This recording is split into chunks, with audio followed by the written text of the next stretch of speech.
Hello, I'm Doug, and welcome to the Krewe of Japan podcast, a weekly podcast where we take you on audio journeys through Japanese culture. This time on Krewe of Japan podcast. Welcome back to our podcast.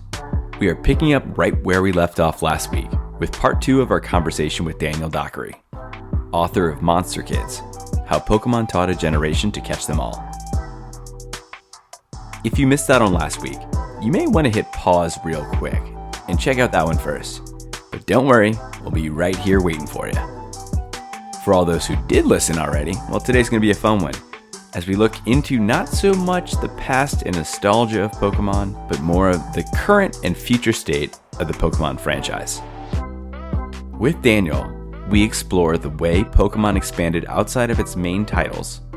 This isn't my favorite. I will say I love Pokemon Snap. I love Pokemon Stadium. My favorite Pokemon spin-off game, though, is a game for the DS that often gets overlooked called Pokemon Conquest. How Pokémon Go revitalized the brand. It was this recipe for just a allowance for anyone that ever wanted to get into Pokemon or was curious about it, and everyone that wanted to get back into Pokemon but didn't know how to. And we dive into the newest Pokemon games, Scarlet and Violet. Again, there's a lot of stuff that I really enjoy about it, and I think it had a great new roster of Pokemon. And I really like the starters. Then after the interview, Jen and I catch everyone up on all the Pokemon news and surprises that have happened since our talk with Daniel in December. But enough of me jabbering. Let's get to part 2 of our chat with Daniel.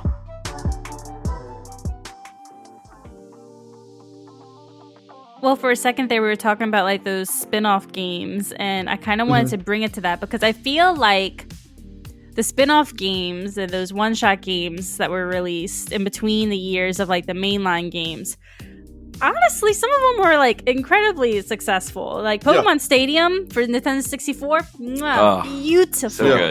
So good. So good. Pokemon Snap, love it so much that even got another new Pokemon Snap. So these games are incredibly successful and, super fun. You were talking about pinball. I was talking about puzzle. Those are amazing as well. What is your favorite spin-off game, honestly, though? Because there's so many good ones. So, this isn't my favorite. I will say I love Pokemon Snap. I love Pokemon Stadium. My favorite Pokemon spin-off game, though, is a game for the DS that often gets overlooked called Pokemon Conquest. Oh my god, Daniel, I have that! It is a turn-based strategy game, kind of in the vein of Fire Emblem. Yes, it is. Exactly. You can go to new areas, recruit new Pokemon allies and stuff, and you take on feudal era Pokemon like warlords. Yes, it was awesome. And it's got a great art design. It's such a fun game. It's definitely if you like Fire Emblem, you'll like it. And if, as me who at least has the hint of what if this but Pokemon whenever I do anything. Yeah, it's a dream come true. I think everyone should play Pokemon Conquest. It's so good, and I don't know if I have my copy. I think I sold I lent my copy to someone I don't live in the same place as anymore. And yeah, Pokemon Conquest. So it's on DS? It's on DS. Yes. I don't know how much it goes for. I haven't checked the thing. I imagine it goes for the other DS games, an exorbitant amount of money. Sure. I haven't checked because I have no intentions of selling it. And what's so sad good. is no one talks about it. Pokemon Conquest is so good. It's I don't know if it got under the radar for some people, but no one talks about it. It's so sad because I'm I love that game. That game is so much fun. And usually I hate those map games where you can only go 3 steps forward or 3 steps to the side. I hate those games originally, but Pokemon Conquest was awesome, and I loved the samurai aspect. It was so different. I loved it. Beautiful. Did y'all play Pokemon Ranger? I have, yeah. I played the first Pokemon Ranger. The first one, that's the only one I played, I think. Yeah, it's true. Anything that says Pokemon, Jen plays it. Yep, I played everything. I kind of like Mystery Dungeon. I like the aesthetics of Mystery Dungeon more than I actually I like Mystery Dungeon better than Ranger. Those came out, I think those came out, in 2005 or 2006? 2005 and 6. I remember they had a double one, one came out on Game Boy Advance and one came out on DS. Yeah. Yeah. Well, I was in Japan, and the Pokemon Ranger is the one, at the time, I was like I need to get a video game, and I need to play it in Japanese so I get better in my Japanese. So I picked up Pokemon Ranger, because again, thinking, oh, it's not going to have exorbitant amounts of like kanji characters. I could read it and look things up, and I could play through it and just guess sometimes. I can move past it. And I think Ranger was the one I played the most of. I did play Dungeon. I don't remember if I ever actually finished it, but yeah. So those actually stick out in my mind. But also, we didn't mention Colosseum. I thought Colosseum was that that was the one where you had like the shadow Pokemon, right? XD Yeah. Gyarados. Yeah. Okay. Am I? Yeah, is one that of what them. I'm thinking of? Is it Colosseum though, right? Or Stadium? Years. I don't know. It's been a long time since I've thought about GameCube, or was it? I don't even know if it was GameCube. It was GameCube. Yeah. It's funny that you bring up learning language through Pokemon, from how many people I've talked to that have told me that Pokemon helped them learn like English. Really? And stuff, like playing Pokemon games. There's a guy on Twitter who is the Nabogasawara. Oh yeah. Who was the translator for the first like 4 generations of Pokemon. Yeah. And he talks about like one of like his proudest achievements was like the fact that people would come up to him and be like, "Hey, Pokemon helped me learn another language." Yeah. And I think that's super cool, and it like makes total sense, because Pokemon, especially on the Game Boy, where you can only have like 2 lines of like very limited characters at once, and it's, if you don't know, like if it's like a second language to you, it's very easy to be like to parse through it, since everything is like kind of short and direct, and you learn. It doesn't overwhelm you with text at once, right? Which I think whenever someone tells me about using Pokemon to learn a language, I find that's super super cool. Yeah, and not only that, like you can you have to press A to continue the stuff. So if you have to look something up, it's not like you're like reading and like it just keeps going and keep going. You have ready to to go on with your lesson. You press A. Yeah. So it's really convenient. Yeah, and it was, for me, that was like Ranger. I just would kind of go there, and I had my little, at the time we didn't have Google Translate on our phones to look things up. I had my little electric dictionary that I used, and I would just sit there and type something in, like look it up, and then be, oh, okay, that makes sense. And then there's other things that are just like Pokemon language that you're like, oh, that's not actually a real word. Never mind. But we were mentioning, Jenn playing everything that's Pokemon related, which brings us to Pokemon Go. As we mentioned, she was even checking this before the call started. When Pokemon Go was introduced in 2016, it felt like a massive jolt to the Pokemon mainstream popularity. That PokéMania that we felt back in 1998, 1999, like you said, kind of not evaporated, but it shrunk a little bit over time. Like the people who were really into Pokemon stayed into it. You had new people coming along, but it wasn't as wild. But then I remember in 2016 when it came out, and it was like right when my son was born. So we couldn't even do much of it in the very beginning. But I just remember the explosion of people that would never touch a Pokemon game in their entire life were suddenly playing, any age people, from little kids to grandparents. My mom, who's never played a Pokemon game in her life, just knows Pokemon through me and my brother, like plays Pokemon Go, like, every day. I gotta get my Pokestop, going and doing stuff. So it's reinvigorated that one game itself, reinvigorated the popularity of Pokemon, in my opinion. But what do you think about that? The role that Pokemon Go played in Pokemon's popularity today? I think the importance of Pokemon Go can't be kind of overstated. First of all, it was a massive success. Within like 5 years, it was one of the 5 years going. I think it had its most profitable year ever, and was like, it's now like the 5th highest, or 5th most played mobile game of all time. Yeah, I want to say. But Pokemon rides this kind of fine line between constantly wanting to bring, the new fans, new regions, new monsters with being a legacy brand. Like, for just how much you see, they still rely on, the Gen 1 starter trio of Charmander, Squirtle, and Bulbasaur, or Pikachu, who's been the mascot for 26 years now. There's so much. We talked about this at the very beginning. There's so many ways you can enjoy it. And Pokemon Go kind of made that super easy in 2016 during a period where it was around the 7th generation, 20 years into its lifespan, where honestly, if you weren't a fan of it by now, I imagine even despite all of its efforts, it might have seemed a little intimidating to get into it. Yeah. You have over 700 or 800 monsters. You have 7 generations of games. It's on the 3DS, which is, a handheld console that, while, definitely not lackluster in sales is kind of like it's not what you think of when you think of the big Nintendo consoles. Right. But all of a sudden, here's Pokemon that you can play on your phone, and not only can you play it, it's literally stripped all of its mechanics down to flicking your thumb. And it has the comfortable 150 that are the most recognizable monsters that the game has ever produced, mostly through cultural exposure and, nostalgia and whatever. And it was this recipe for like just a allowance for anyone that ever wanted to get into Pokemon or was curious about it, and everyone that wanted to get back into Pokemon but didn't know how to. I mentioned this in the last section of the book, but there's this video clip near Times Square of like hundreds of people like rushing across the road, not in Times Square, or in New York City, rushing to Central Park. Hundreds of people across the road. There are people like leaving their cars and exiting, and it's like, it looks like a scene from like a Roland Emmerich film, like a disaster movie, but it's all people going to catch a Vaporeon in Central Park. And you hear people yelling like, I got him! Yeah, I got it! Did you get it? And they're all so excited, and it was the summer. I joke with my friend that the summer of 2016, the Pokemon Go summer, was like the last time the world felt peace. Because of all of the just the Pokemon Go, like everyone uniting over the fact that Pokemon Go was like, yeah. I mean, you're not wrong. Yeah, and no, and it was.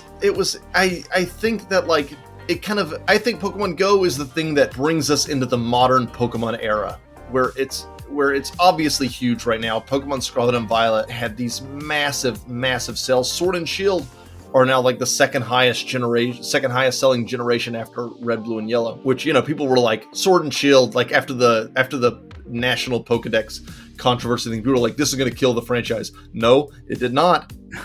But I think Pokemon Go is the thing that pushed Pokemon into the modern era. Whether it's if you look at how big and generational the fan base is now. Pokemon Go was the proof that, as your mom planet can attest, is the fact that it's no longer something that you grow out of. Pokemon has become a thing that sticks with you. There's no more, I guess if you want to be awful about it, there's societal pressure to like stop playing Pokemon and, right, go to the dance or whatever, as there was back when I was a kid. I talk about this in the beginning of the book, but we were dancing to Miss Jackson. I think it was my 7th grade dance, and my Game Boy fell out of my pocket. And I was like scattering around trying to find it. Like in a ABC Family movie of just like, oh, my Game Boy. And then everyone's like accidentally kicking it across the room as you try to reach for it. It was the most cinematic my life has ever been. But now, like, that pressure doesn't really exist anymore. And I think Pokemon Go is a lot of the reason, because now Pokemon, it just cements the fact that it goes back to that first commercial. The first Japanese commercial for Pokemon, I think it's the first one, has a teenage girl, and she goes up to a group of senior citizens in the park, and she's like singing and dancing a song about Pokemon, and it's funny, but it also kind of gives like this kind of latent message of like, Pokemon's for everyone. It is for everyone. And then the commercial shows like people playing, and it's like young kids playing with adults, and like middle-aged people playing with older people, playing with teenagers, and they're all getting into Pokemon. And, sometimes I get lost in translation due to like our cultural pressure to like put away your childish things and be, go to Lowe's or whatever. Go to Lowe's. But Pokemon Go was kind of a step in the other direction of being like, so many people are getting into this, and so many people who have never played Pokemon before, or have wanted to play Pokemon for a long time, or have loved Pokemon since it came out, are all playing together, and now Pokemon is for everyone. And I think it's probably the greatest cementer of that fact that, we all live in a Pokemon world now. Yeah.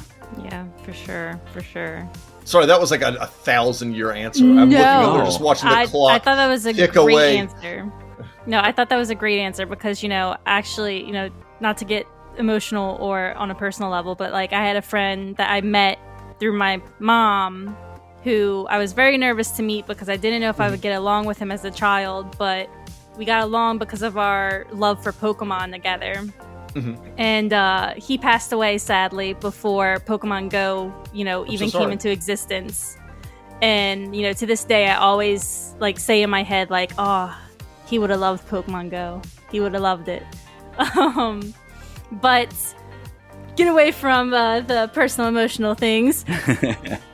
you know, we cannot end this episode of this podcast without mentioning the newly released Gen 9 Scarlet and Violet. It has been, like you said, it has sold, I think, like 10 million copies. It's like 10 million in like the first few days, which is astounding numbers. It is. Yeah. It's so crazy. That is how revolutionary like Pokemon is. And so, you know, this new world in Gen 9 that we're exploring currently, it's introducing open world concept, which, you know, they kind of already experimented with and seeing if people liked it in Arceus, which I think we can all agree we all loved it. Yeah, I loved Arceus. So my question is for you, just very simply, you know, have you played the game yet? Yes. And, you know, what are your impressions of it right now? I have played the game. I did a review for it for Crunchyroll, but my short kind of answer for it is that I really enjoyed it. I think, as with a lot of recent Pokemon games, I think it could have benefited from having a little bit more time in the oven. Yeah. Just to like fix up some stuff and kind of make those QA troubleshooting adjustments of like, hey, there's a bug here. You know, I remember I didn't experience a lot of like the more cartoonish stuff that some of my friends and peers did, but I remember one time I like was stepping at like the main city, Messagoza, I think it is. I was stepped out the door and the camera like freaked out, like I jump scared it and like leapt up the side of a building.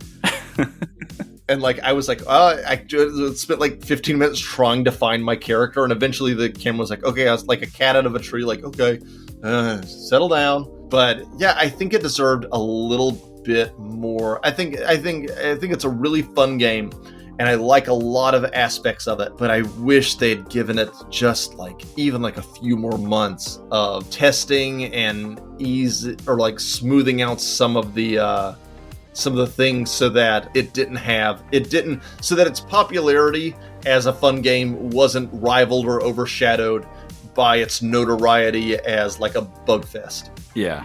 So I think that's my thing, is that there's a lot of it. Again, there's a lot of stuff that I really enjoy about it. And I think it had a great new roster of Pokemon.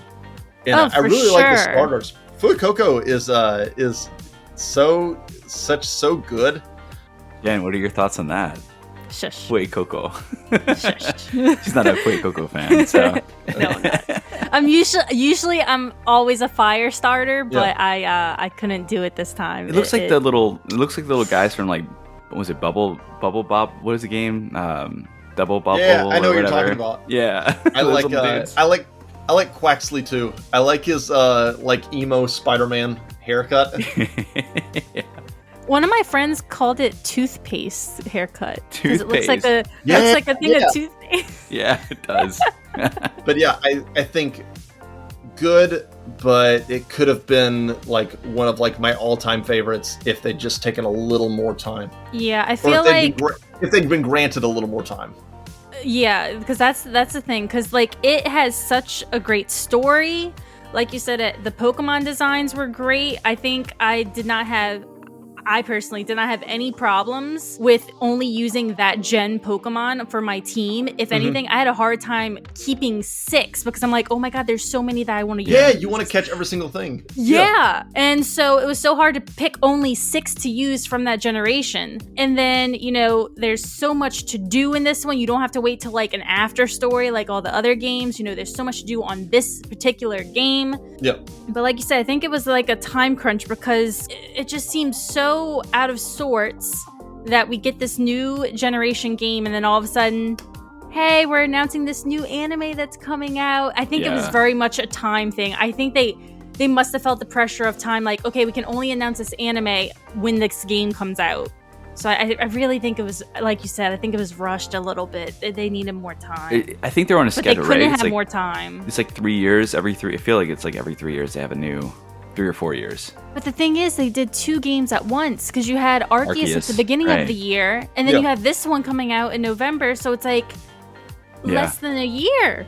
And Arceus was, like you said, kind of the dipping the toe in the open world type of game. And they put so much into that because I don't remember were there a lot of bugs with Arceus? I didn't experience any. No, there were a few bugs, but it was mostly just fans weren't satisfied with like the graphics. Okay. Because you know you went from another Nintendo line game, Breath of the Wild, Zelda, to Pokemon Arceus, and I think the fans were kind of comparing it to that, which you really shouldn't. But I think that's what they were doing, and it's you can't do that. Apples to oranges, you shouldn't. But that's what they were doing. So I think they were just more upset about the graphics, not particularly like any flaws, like glitches. Whereas this mainline game has a few glitches. But I kind of like Daniel says, I played the game. I haven't encountered any glitches that really disrupted the gameplay for me. Yeah. I enjoyed the gameplay. I enjoyed the story. It's all good for me. Another successful generation of Pokemon for me. I think my favorite part was just following all the glitches, like the funny stuff, like the videos on Twitter where there are definitely like some where like you're like the player's body gets like distended and morphed into like a Gumby looking thing. Yeah, I think that was probably my favorite one. I think there was like a Wiglet one where it like popped up in the body of the human and it came out in a place where it didn't look exactly. Oh yeah, I saw that one. Your trainer's flashing somebody. Okay, so there was a few, and there's some like random Pokemon like falling off cliffs into like water. Yeah, or they'd be in the middle of a battle and just fall into a lake. Yeah. I can't wait to play it. I should be getting it soon, so. I'll keep your thoughts in mind. And Daniel, we'll make sure we, for the episode in the show notes, we'll link your review from Crunchyroll in the episode. So that way people can check it out. All right. So before we wrap up, I'm going to ask a couple questions. Just like rapid fire, just first thing that comes to your mind. And then we're going to close it up. So before we go, what was your favorite generation? So my favorite game overall is Crystal. Okay. My favorite generation is 1. 1, okay. I replayed those games a lot for my book, and they're such in a state of world-wise still figuring out what the Pokemon world looks like and like what it feels like and what its ethos are and like what its sense of like community and spirituality is. Yeah. And I think they're so fun to revisit for me. Yeah, and then what about your favorite starter? I think I know this one. My favorite starter is probably Charmander. Charmander is so much personality across like the different like games and anime and stuff that I've always loved Charmander. They're so close, second place Totodile. And then so close, third place is Rowlet from Sun and Moon. I love love that little Professor Bird. All right, one more, and then Jen, if you have any, feel free to jump in. What is your favorite villain team? So second place. So I'm gonna do my top 3, and I'm gonna count down. Number 3 is probably Team Skull from Sun and Moon because they're not really like a very effective team. They're just kind of like a bunch of like hometown shit kickers, kind of. Yeah. Number 2 is Team Galactic from the Furthering because I like the idea of this like kind of Pokemon cult. Yeah. And then number 1 is Team Rocket, but specifically Team Rocket in Generation 2 where Giovanni's left and they're pulling basically whatever they're throwing plans at the wall to see what sticks just so they'll like win his attention back.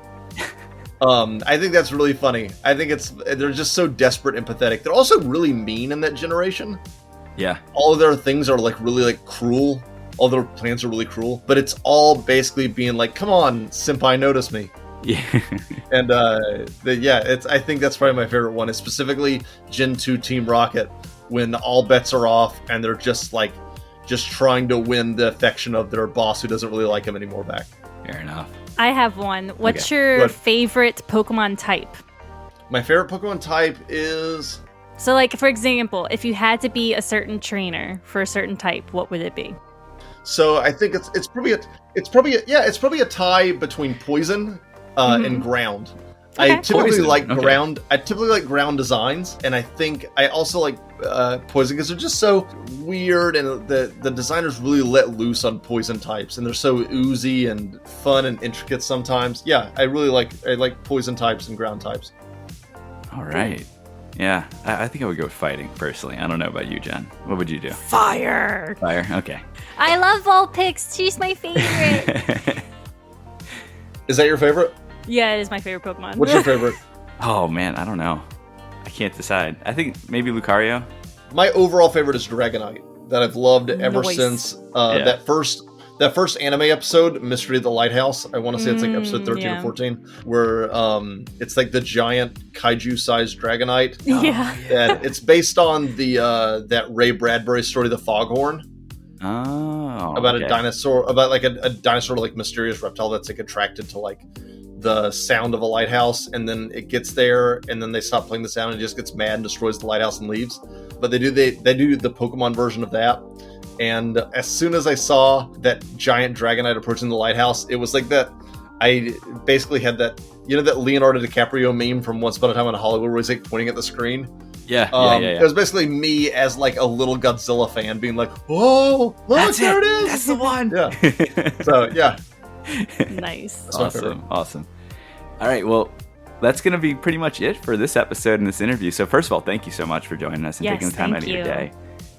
We really appreciate it. I think our fans are really going to enjoy this because who doesn't enjoy Pokemon, right? At this point in the world, I can't tell you many people. I probably can count them on my hand over how many can. Yeah. So I just want to say thank you for that. And I want to give you the opportunity to mention anything that you want to bring attention to in terms of, where people can find you on social media or maybe your book, if you want to just give a little bit more information about that or anything else that you'd like to share. Oh, yeah. My name's Daniel Dockery. I wrote a book called Monster Kids, How Pokemon Taught a Generation to Catch Them All. It is about the PokéMania boom of the late 90s and early 2000s and how kind of that was a cultural watershed moment for video games, television, and essentially all of pop culture. If you want to read more of my rants about Pokemon, you can find me on Twitter at Dan Doc. I'm also at like a variety of other places. If you look, there's Instagram or Tumblr or like stuff that I can't remember the URL to. But yeah, Twitter's my main place until that place burns down. So it's either that or find my book. And I write for a lot of sites. Crunchyroll is my pretty main one, but I write a lot for Polygon. I write for Paste Magazine, for Vulture, Wired. Yeah. Okay. I'm all over the place. Yeah, we'll make sure we put, especially the review for Scarlet and Violet, we'll put in our show notes and try to find a way to link to wherever else we could find for you. Awesome. Yeah. So again, thank you so much for joining us. This is fun. I always like talking about Pokemon. I know Jen does too. I was just saying it's a really good time to talk about Pokemon all the time. So Anytime. Yeah. anytime. But yeah, thank you again. This is fun. And I look forward to finishing your book. Thank you. And look for, I believe you mentioned you're going to do a sequel at some point, right? I've had people ask me that. I probably won't unless it sells 1 billion copies. Okay. Let's try to make that happen. Yeah, here you go. No, but I do have an idea. If I ever did do a sequel to Monster Kids, I'd love to kind of jump ahead to modern Pokemon, especially, and start off with the Pokemon Go thing and kind of talk about Pokemon in more of a context of now. Yeah.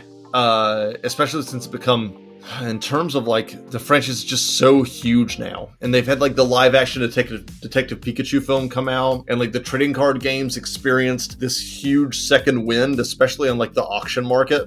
Oh yeah. Where they're like especially during like the pandemic, like an entire mini economy occurred about the trading cards. To the point where they had to put a buy one only thing at Target, right? Or they had to put them. Yeah, McDonald's had to stop selling like the special Pokemon cards because people were like coming in and be like, "I want 5,000 Happy Meals, please," just so they could sell off the cards. Why are you doing I'm that, not Jen? 5,000, but I did tell Jonathan to go get me a Happy Meal a few times. But yeah, it was so huge and like huge on kind of a ludicrous level, and I'd love to dive into that, since especially because like my book covers Pokemon, and also like if you're a fan of like Digimon and Yu-Gi-Oh and a bunch of monster collecting stuff, it also covers a lot of that too. But and it, a lot of it is looking back on stuff that is very nostalgic for some people, and then going to now, which is much more of a modern thing of like how does how does this, what did this franchise evolve into? Yeah. So, well, whenever you do release it, we'll make sure I'll read a copy of it for sure. Awesome. Thank you. Yeah. So thanks again for joining us. And this is so much fun. And let's catch them all. All right. Or gotta catch them all. Shoot, I should at least say the phrase right? All right. Thank you. All right, so that was an awesome conversation with Daniel. I had a lot of fun. What about you, Jen? Yeah, I'm so glad we got him on because I always am looking for new people to talk about Pokemon with. Yeah, it was great. And that conversation, again, as we mentioned in the first part, it took place back in December, right around Christmas. So it's been a little bit of time that's passed since, the initial recording and now. And a lot of things have happened, including Santa bringing me Scarlet. So I've actually had a chance more to play it and actually get some more thoughts on it. So, and you too. I mean, you've had more opportunities to play. Yes. So what are your thoughts? Do you have Scarlet or Violet? I have Scarlet. I'm always going to buy red versions of games. That was me too. For Ruby, I did Ruby. And then for the original, I did Red. And for the third gen of Fire Red and Leaf Green, I did Fire Red. So I'm always the red color. I even did Gold. I don't know why. That's so weird. Why did I do that? Did you do Black or White? I did both. Okay, you did both. Yeah, after Black and White is when I did both. Okay, got it. Yeah. Got it. Okay. Yeah. Because I became older and I got more money, so I could do both. There you go.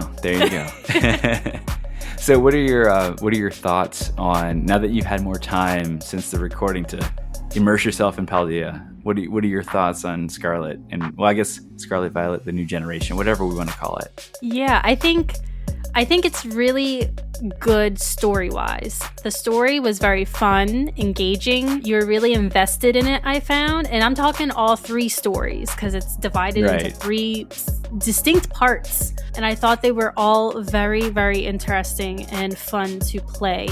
And I think that actually worked very well instead of just one linear kind of story. And the fact that the stories you can jump on and off at any time. You don't have to go strictly in that one line and then go to the next line and go to the next line. It was very fluid and I like that. And Pokemon never was really a heavy story kind of game, and I really enjoyed the fact that this one was. They tried to do it with Legends of Arceus, and I thought they did really well with that too. So I like this new pattern of putting the story, to the front. I really enjoyed it. The graphics aren't the best, but I found that they were okay. I didn't discover any of the glitches. And if I did, it wasn't anything painstakingly awful. So, I mean, I don't know. I guess I'm not a real gamer because I don't complain about the perfection of games or how they're made, but I don't It's care. also the nature of the internet, right? They're always going to highlight, everyone's going to highlight the bad. Where I feel like with games, I'm more like a kid. As long as I enjoy playing it, it's the best game ever. I'm the same way. And, and I think I think the graphics are great. Obviously, there's a little choppy here and there, but whatever. It's also not necessarily the game, it's also the Switch. I feel like the Switch, graphic-wise, is the inferior of the consoles to, what we're used to with Xbox or PlayStation. So it's a little different. Even the Switch itself, it's actually a much better console graphically than any of its other generational consoles. Oh yeah. Well, I guess my exposure is really just Pokemon. So I guess it is. So yeah, if you were to expose your Switch to any other game, so like Breath of the Wild, you would notice that it could handle very, very nice graphics. I think I was right when Daniel and I were talking in the interview that they were just very rushed. Yeah. They want to hurry up and announce that anime. They want to hurry up and get that merch out, and so they hurried up with the game. Honestly, but I'm not that heartbroken about it. I had fun playing it, so I'm still playing. I'm about halfway through. I haven't beaten it yet. I am a very leisurely gamer. Oh, me too. Don't worry, I am too. As you add more children into my life, the less hours I have available to play video games. But I am enjoying it. I do get a little overwhelmed with the options of who to put in my party, though. Oh, I know. I can't decide, or I get lost in like trying to hatch shiny eggs. Because I got an international Ditto, so I was trying that whole thing. Yeah, the Wonder Trade. Yeah, that Wonder Trade stuff. I just get lost in that, and I'm like, oh man, I haven't done anything in this game for 2 hours except just send Pidgeys, or not Pidgeys, the Pidgey equivalents for this generation across. And to some poor schmuck in somewhere around the world sending me something really nice. So yeah, sorry. But yeah, no, I really, game wise, yeah, I think it's good. I will say, it does, with all the options of where to go with the story. Personally, I guess maybe I'm so used to the other generations where they give you a very much structured format in which you follow. I'm used to that, so having all the options, I get a little lost too in terms of where to go next. I think that's my biggest concern, and it's maybe something I'll get used to, but one deviation that I'm still getting acclimated to. So, and I know maybe other people feel the same way, especially if they're really big fans of the earlier generations where it was very much, this is the path, this is the way. Not to steal from Mandalorian, but but yeah, no, I think Scarlet's great though. I love it. My son has Violet, so he plays that, and it's been fun going. We do trades with each other in battle, and you have the option to kind of play together and like he gets on my game and I'm on his, and like you're kind of like running around together and battling things together. It's kind of fun. Yeah, so. No, it seems fun, and the Pokemon YouTubers are taking full advantage of that little feature. They're playing hide and seek in the game together. They're doing like these Pokemon catch challenges together. It's fun times, it seems like. What else is going on with Pokemon since then? Obviously, they had a big Pokemon Day event last month, I believe, back earlier in, was it March or was it February? Possibly February? I can't remember. Oh, well, whatever. Whenever Pokemon Day was, that's when a bunch of news came out. And I know you're kind of on top of that. So I'm going to let you kind of spill the beans on what else is coming out with Pokemon in the coming months. Yeah, for sure. I mean, they finally gave more details about Pokemon Sleep. If you're into like that kind of thing, it's a mobile app that kind of like records your sleep, and I mean, it's cute. I don't know if I'm going to use it, but it's like Pokemon Smile. I got and used once for my son to try to like motivate him to brush his own teeth, and it lasted for like one try, and then and I feel like that's pretty much how it's kind of going to go with sleep as well. Yeah, but it's fine. And, they had like updates of like games that already exist. So like little puzzle matching game that they have, Pokemon Cafe or whatever it is. Yeah. I mean, the biggest news that came out of it, honestly, is, the fact that for trading cards, they're coming out with reprinted versions of the first generation of Pokemon cards. So for those who maybe lost all their cards for 25 cents at a yard sale, myself, maybe. Never heard that story before. Yeah. For those of you who don't have them anymore, maybe you can go ahead and start your collection of old Pokemon cards. But yeah, there was that for the Pokemon card trading game. And then, of course, along with that, it was announced that the International Championships is going to be in Japan for the first time ever, which is shocking that it was never in Japan already. 25 years, 27 years, whatever. Pokemon is originally Japanese, so why was this never held in Japan? But whatever. But that's exciting. It's going to be in Japan. So that's awesome. Man, I kind of want to go. It makes me want to go. I could go to Japan. I know. You got Japan and the Pokemon Championships. But anyway, there you go. So that's exciting. And then, of course, there was news about the anime. The new anime coming out that is going to reflect Pokemon Scarlet. So that was fun. And then they had the Netflix thing. The Netflix thing. I'm not sure. I don't know what it was. Yeah, it was. I don't know. I'm still actually kind of confused. It's like this new off-brand Pokemon series. What was the main character is a person, right? Is it a person or a Pokemon? I know there's Pokemon there. I think the main characters are Pokemon, if I'm not mistaken. I don't know. It's a very new concept for Pokemon. for some reason, the Pokemon franchise is very much into this whole like diving into new concepts. This one's gonna be this one's gonna be a very much risk taker, I think. But you know what? I guess if you have big boy Netflix backing you up money wise, why not take the plunge? Right. Embrace the partnership. Yeah. Well, you mentioned the new anime coming out, focusing on Scarlet and Violet's region and characters. I don't think the characters in there are in the game, but I didn't see any from the new trailer that just came out. Right. I've been trying to keep up with it as much as possible, even though I don't really watch the anime anymore. Yeah. But the new trailer came out and I didn't see any recognizable characters from the video game. So that doesn't surprise me, since honestly, the anime never really focused on bringing the game characters into the anime. True. Some to some extent. To some extent, yeah. Not the major, like not the main not characters. the main characters, but they'll bring in like the ancillary ones. The gym leaders. Yeah. So I'm sure we'll see the gym leaders because they can't replace those because gym leaders are important. Right. But yeah, so no main characters I saw. So kind of sad to see that. Well, speaking of sad, because there is something new coming out, a new anime that is replacing the old one. Today's actually the day we're recording this, the day that the final episode of Ash and Pikachu's story arc it just aired in Japan this morning, our time, last night, I guess Japan time. And yeah, that's kind of sad. I mean, it's always good to move on to new things because I think that storyline did run its course. I'll just put it as the way they ended it didn't necessarily close the book.